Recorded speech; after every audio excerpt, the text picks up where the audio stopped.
සෑහෙන මානසිකව කඩා වැටුණා. මම සමාජයෙන් හැංගිලා වගේ දවස්වල හිටියා. නිකන් ડિප්‍රෙෂන් මට්ටමටපත් වුණා. Hi, welcome to our YouTube channel. අද ඩොක්ටර් හබීන මම උත්තරයි කරන්නේ. එයාව අල්ලගන්න හරි අමාරුයි ළමයි. ඉතින් ඊටත් වඩා මේ වීඩියෝ එක ගොඩක් නංගිලා මල්ලා මගෙන් තමයි ඉල්ලලා තිබ්බේ. ඉතින් මම තමයි වීඩියෝ එක කරන්නේ. පොඩි සද්දවත් දැහි ගණන් ගන්න එපා. අපේ ගෙදර මේ දවස්වල පාරේ ඉඳන් බව් අම්මා කෙනෙක් පැටව දාලා 10 දෙනෙක් ඉන්නවා. බබාලා 10යි අම්මයි යාලා බලන්න ආවම මේ යාලට කැම දීලා දැන් එතනින් නම් වීඩියෝ එක කරන්නේ. ඒ හින්දා පොඩි සද්ද ඇහි ගණන් ගන්න එපා. හරි. මේ වීඩියෝ එකේ මම කියන්නේ මගේ A level result ෆ්‍රෙෂ් අය එකේ මැත්ස් කරලා S2 ඉඳන් මම කොහොමද ලෝ ෆැකල්ටි සිලෙක්ට් උනේ කියලා. එහෙනම් දිගටම වීඩියෝ එකේ ඉන්න. හරි. මම දැන් කියවන වීඩියෝ එකේ මොකද තියෙන්නේ කියලා. ඇත්තටම මගේ ෆ්‍රෙෂ් අය එකේ මම කරේ මැත්ස් වලින් මගේ පඬිතුකමයි මුරණ්ඩුකමයි ඕල් රිසර්ච් එක මම මැත්ස් කරේ. ඊට පස්සේ කොහොමරි ෆස්ට් අය එකේ මගේ S2යි මට ආවේ. මම එකක් ඩවුන් වුණා. ඉතින් මම සෑහෙන මානසිකව කඩා වැටුණා. ඒ දුක දන්නේ ළමයි ඒ විභාගයක් ෆේල් වෙච්ච කෙනෙක්ම විතරයි. මම කියන්නේ A level තමයි ජීවිතේම කියන්නේ. හැබැයි ඒ අපේ පොඩි වයසයි අපේ තියෙන අත්දැකීම් අඩුකමයි ඒවම ඒවා එක්ක ඒක සෑහෙනම ලොකුවට දැනෙනවා ජීවිතේ. මම නම් හොඳටම වැටුණා. ඒ කියන්නේ මම ආපහු A level කරන්නේ නැහැ කියන තරමටම මානසිකව වැටුණා ළමයි. ගණන් ගන්න ඒවා චූටි බබාලා ටික කෑ ගහනවා. ඉතින් කොහොම හරි ඒ දුක නම් පුදුම විදියට මම මානසිකව වැටුණා. මම සමාජයෙන් හැංගිලා වගේ දවස්වල හිටියේ. මගේ යාළුවෝ කෝල්ස් කරනකොට මම ෆෝන් ආන්සර් කරන්නේ නැහැ.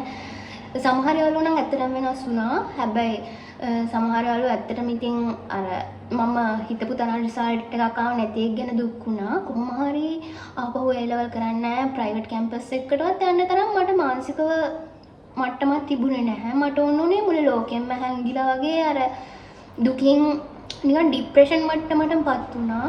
ඒ කාලේ මට මගේ ස්මෝල් සර්කල් එක මාරයි ළමයි. මට හිටියේ අම්මයි අප්පච්චි අයියයි හස්බන්ඩ්ුයි. ඒ කියන්නේ ඒ කාලේ බොයිෆ්‍රෙන්ඩ් අපේ ඒ කාලෙත් ඉෆෑක තිබ්බා.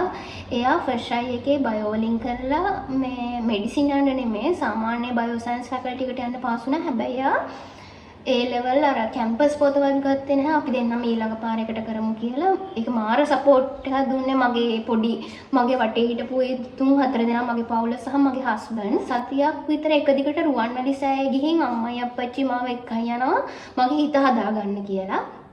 කොහොම හරි සතියක් විතර හිත හදාගෙන දැන් මම මොකද කරන්නේ ආපහු මැත්ස් වලින් කරනවද A level කරන්න බෑ කියලා මං අඬනවා. කොහොම හරි අප්පච්චි අපේ සිංහල ගුරුවරයෙක් එයා මට කිව්වා නෑ ඔයා දක්ෂ ආර්ට්ස් වලට පැත්තට දක්ෂයි. ඔයා ආර්ට්ස් වලින් කරන මොන රිසල්ට් එකවත් කමක් නැහැ කියලා. කොහොම හරි අපේ ගෙදර අයයි හස්බන්ඩ්ුයි කට්ටියම කිව්වා ඔය කමක් නැහැ. ඔයා ආසාවෙන් කරන එකපාරක් කරලා බලන්න කියලා. කොහොම හරි දැන් මට මාස 6යි තියෙන්නේ. ඒක ලොකු අභියෝගයක් නේ මාස 6කින් සිලබස් එකක් ආර්ට් කරන ළමෙක් අවුරුදු දෙකමාර ඉගෙන ගන්න දෙයක් මාස 6කින් ගොඩ දාගන්න එක. කොහොම හරි මම ඉතින් ආර්ට්ස් වලින් කරන්න පටන් ගත්තා. මම තෝරගත්ත විෂයන් උනේ පොලිටිකල් සයන්ස් උයි සිංහලයි ලොජිකුයි.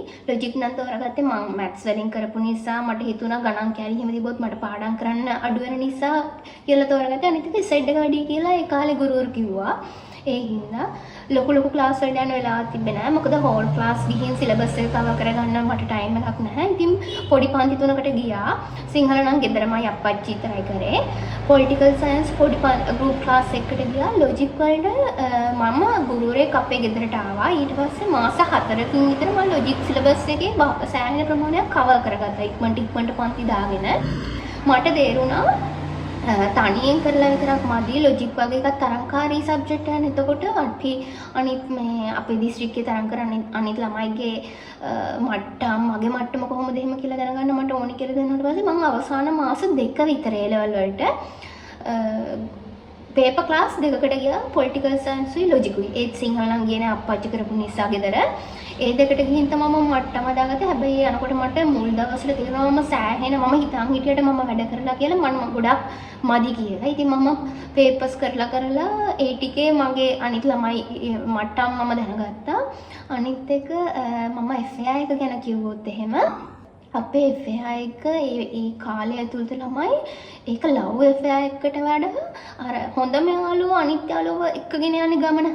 ඒ කියන්නේ දැන් අපි දෙන්නා ඒ කාලේ ආදරය කරනවට වඩා පුදුම විදිහට එයා මාව මොටිවේට් කරගෙන පුෂ් කරගෙන ගමන එක්කන් ගියා. මම අර ගොඩාක් පාඩම් කරන පොතේ ඉන්න ළමෙක් නෙමෙයි. මම කම්මැලි ළමෙක්. ඒක ඉතින් A level first try එකේ එක සබ්ජෙක්ට් එකක් ඩවුන් වුණේ කොහොම හරි මේ මාස 6 කාලය තුලත් අපර පැය 24 මැසේජ් කරලා කෝල් කරන් එහෙම ටයිම් එකක් තිබ්බේ නැහැ.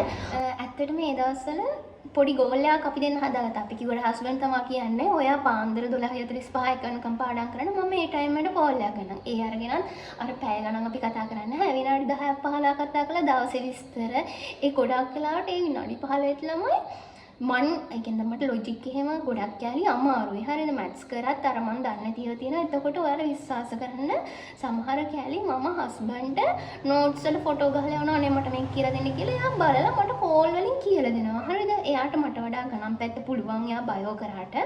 එහෙම. ඒ කියන්නේ අර ඒ කාලේ මාස 6 සෑහෙන කැපකිරීමක් කරා. අනිත් එක ගෙදර ඉන්නකොට මට පාඩම් කරන්න කම්මැලි. නිවාඩු දවස් වලට මම කරපු වැඩේ මං හිතන්නේ ලංකාවේ හැමතැනකම වගේ ඇති මම හරියට දන්නේ නැහැ. පබ්ලික් ලයිබ්‍රරි එකේ තියෙනවා ස්ටඩි ඒරියා එකක්. ඒකේ ළමයි විතරයි ස්ටුඩන්ට්ස්ලා විතරයි ඉන්නේ.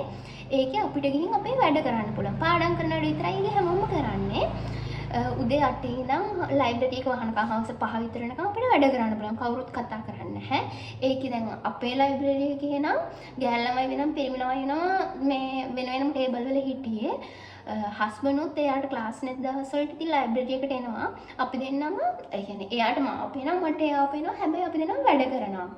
මම ඒ දවස්වල මට පාඩම් කරන්න කම්මැලි නිසා පාස් පේපර්ස් මයි කරේ අවුරුදු 20ක 25ක වගේ. කොහොම හරි දැන් මම මොකක්කට හරි ඔළුව ගහගෙන පොඩ්ඩක් දවල් 12ට විතර කාපු ගමන් නිදිමතක් එනවා නේ. වෙලාවට පොඩ්ඩක් නිදාගත්තොත් එහෙම හස්බන්ඩ් කොහොම හරි මිස් කෝල් එකක් ගහලා ආරවනවා. හරිද? ඒක හරි ඉතින් දැන් මතක් වෙද්දි හරි සුන්දර අතීතයක් අපිට තිබ්බේ. අපි පාඩම් කරපු එකමයි කරේ. අර එහෙම මුළු ගැනිලා කතා කරගෙන එහෙමනම් හිටියේ නැහැ. ලයිබ්‍රරි එකේ මිසුත් දන්නවා අපි දෙන කපල් එකක් හැබැයි වැඩ කරනවා කියලා. ඉතින් මිස් අපිට හරි ආදරේ. අදටත් අපි ගිහාම ඉතින් මිස් හම්බෙලා කතා කරලා වැඳලා කරලා එනවා.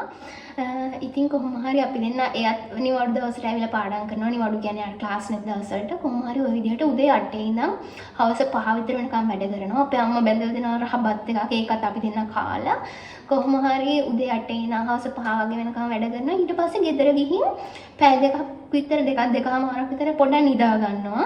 ඊට පස්සේ ආය 7ට 8ට වගේ හැරලා ආයේ එක දිගට 1 2 වගේ වෙනකම් මේ පාඩම් කරනවා. මම පාඩම් කරනවා කියන මම ගොඩක් පාස් පේපර්ස් තමයි කරේ මට කම්මැලි නිසා. කොහොම හරි පාන්දර 1ට වගේ හස්බන්ඩ් කෝල් එකක් දෙනවා. ඉතින් විනාඩි 10ක් 15ක් කතා කරලා ඉතින් දවසේ විස්තරයි ওই පාඩම් වැඩ ඒව කතා කරලා ඉතින් ෆෝන් එක තියනවා. එහෙම තමයි ඉතින් අපි දෙන්න A level ගොඩ දාගත්තේ. කොහොම හරි රිසල්ට්ස් ආවම මට ඒ තුනක් තිබ්බා. මම දිස්ත්‍රික්කයේ 7 වෙලා කොළඹ ලෝ ෆැකල්ටි එකට සිලෙක්ට් වුණා. හස්බන්ඩ් කොහොම හරි මෙඩිසින් සිලෙක්ට් වුණා. ජෆ්නා මෙඩිසින් මෙඩිකල් ෆැකල්ටි එකට. ඉතින් එහෙම තමයි අපි දෙන්නගේ A level ජර්නි එක තිබුණේ. ඉතින් ඒක හරිම සුන්දර මතකයක්. මම හිතනවා දැන් නංගි කෙනෙක්ට හරි මල්ලි කෙනෙක්ට හරි කාටම හරි මැත්ස් හරි බයෝ හරි කරලා ඩවුන් වෙලා ඉන්නවා නම් එහෙම නැත්නම් සබ්ජෙක්ට් මාරු කරන්න හිතන් ඉන්නවා නම් පොඩි හරි උදව්වක් මේ පුංචි වීඩියෝ එකෙන් හම්බෙයි කියලා. අනිත් එක මොනවම හරි අහන්න තියෙනවා නම් මට පර්සනල් මැසේජ් එකක් දාලා කමෙන්ට් එකක් දාලා අහන්න මම අනිවාර්යයෙන්ම රිප්ලයි කරනවා. මට කියන්න ඕනේ නංගි මල්ලි ජීවිතේ අපි හැමදාම හැම දෙයකදීම දිනන්නේ නැහැ. ඒ ලෙවල් විතරයි ඕනම දෙයකදී අපි පරදෙනවා. අපිට එක එක අභියෝගම් වලට මුහුණ දෙනවා. තව දෙයක් ළමයි මේ දැන් මට මාස 6ක කාලයක් තමයි A level වලට තිබ්බේ. ඉතින් ෆුල් සිලබස් එක කරගන්න. ඉතින් කොහොම හරි මේ මාස 6 කාලය ඇතුළත එකපාරක් අපි ඇක්සිඩන්ට් වුණා අපේ ගෙදර වාහනේ.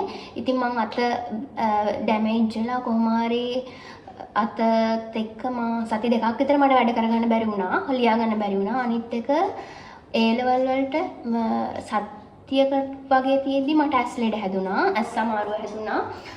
ඉතින් මං අඬනවා මට මේක කරගන්න බැරි වෙයි. දැන් ලෝ ෆැකල්ටි සෙලෙක්ට් වෙයිද නැද්ද කියලා මට අයිඩියා එකක් තිබුණේ නැහැ. හැබැයි මං මගේ උපරිම කරා කියලා මං එක්සෑම් එක ළඟදී මම දැනගෙන හිටියා. ඉතින් කොහොම හරි ඇස් ලෙඩ හැදුනට පස්සේ ගොඩාක් වැටුණා. දැන් එක්සෑම් එක මෙහෙම තියෙද්දි තමයි ඇස් ලෙඩ හැදුනේ. කොහොම හරි බෙහෙත් අරගෙන ගෙදර කට්ටියයි හසුමුනේ කට්ටියම කිව්ව කමක් නැහැ. ඔයා ලියන්න. ඔයා මොන රිසල්ට් එක ආවත් ඔයා පාඩම් කරපු එක ලියන්න කියලා. එහෙම තමයි මට කියන්න ඕනේ අපිට එක එක අභියෝග එනවා. ජීවිතේ අර මල් යහනාවක් නෙමෙයි. ඒ ලෙවල් ඕ ලෙවල් විතරක් නෙමෙයි ඕනම දෙයකදී ප්‍රශ්න එනවා. දැන් උනත් අපිට ප්‍රශ්න එනවා. ඊට පස්සේ දැන් අපි ඒ ලෙවල් ඕ ලෙවල් වලින් පස්සේ අපි කැම්පස් ගියාම ඒක අලුත්ම පරිසරයක්. එතනදී එක මිනිස්සු හම්බ වෙනවා එක ප්‍රශ්න වලට මුහුණ දෙනවා. ඊට පස්සේ වැඩ කරන්න ආවම ඒක තව පරිසරයක්. එහෙම තමයි ඉතින් ජීවිතේ අභියෝග එනවා. හැබැයි ඉතින් ඒ අභියෝගات එක්ක අපි කොහොම හරි ජීවිතේ ගැට ගහගෙන කට්ට කාලා අභියෝග දිනුවට පස්සේ කාලේ ගැන හිතද්දි හරිම සුන්දර මතකයක් වෙනවා. දැන් වුණත් මට හිතනකොට මමයි හස්බන්ඩ්ුයි ඒ ලෙවල් කාලේ කාපු කට්ට ගැන ඒ කියන්නේ වැඩ කරපු හැටි මාර නිකන් අර හැඟීමක් ඒක. ඕ ලෙවල් ඒ ලෙවල් විතර නෙමෙයි ජීවිතේ මොන ප්‍රශ්න ආවත් වැටෙන්න එපා. කොහොම හරි මුණ දෙන්න. සහ අනිත් එක ඒ ලෙවල් පාස් වෙලා ඕ ලෙවල් පාස් වෙලා කැම්පස් යන එක නෙමෙයි ජීවිතේ දෙනවා කියන්නේ. ඕනතරම් මගේ යාළුවෝ ඉන්නවා මම දන්න කට්ටිය ඉන්නවා බිස්නස් කරලා අද වෙනකොට අපිට වඩා සෑහෙන හොඳ තැන්වල ඉන්න අය. ඒක කොහොම හරි ගේමක් ගහන්න ළමයි අතාරින්න එපා. ජීවිතේ කියන්නේ ඒක තමයි. ඊළඟ වීඩියෝ එක ඩොක්ටර් හස්බන්ඩ් එක අනිවාර්යෙන් කරන්නම්. මං හිතනවා මේ වීඩියෝ එක බෝරින්ද දන්නෙත් නෑ මං තනියෙන් කතා කරන හින්දා අනිවාර්යයෙන්ම එයාත් එක්ක වීඩියෝ එක කරන්නම් කොහොම හරි අල්ල ගන්න. ඉතින් මේ වීඩියෝ එක ගෙනාවේ ගොඩාක් මැසේජස් ඇවිත් තිබ්බා, කමෙන්ට්ස් ඇවිල්ලා තිබ්බා. කොහොමද ඒ ලෙවල් වලින් මැත්ස් කරලා කොහොමද රිසල්ට්ස් තිබ්බේ? ලෝය කෙනෙක් උනේ කොහොමද? ඊට පස්සේ කොහොමද මං අර සමාජයට මුහුණ දුන්නේ? ඕක තමයි තත්ත්වේ. එහෙම තමයි නරක කාල හැමදාම තියෙන්නේ නැහැ. එහෙනම් අදට වීඩියෝ එකකින් නවතින්නම්. ඉක්මනට ආපහු වීඩියෝ එකකින් එන්නම්. හැමෝම පරිස්සමින් සතුටින් ඉන්න ළමයි. ඉක්මනට හම්බෙන්නම්. ආදරේ.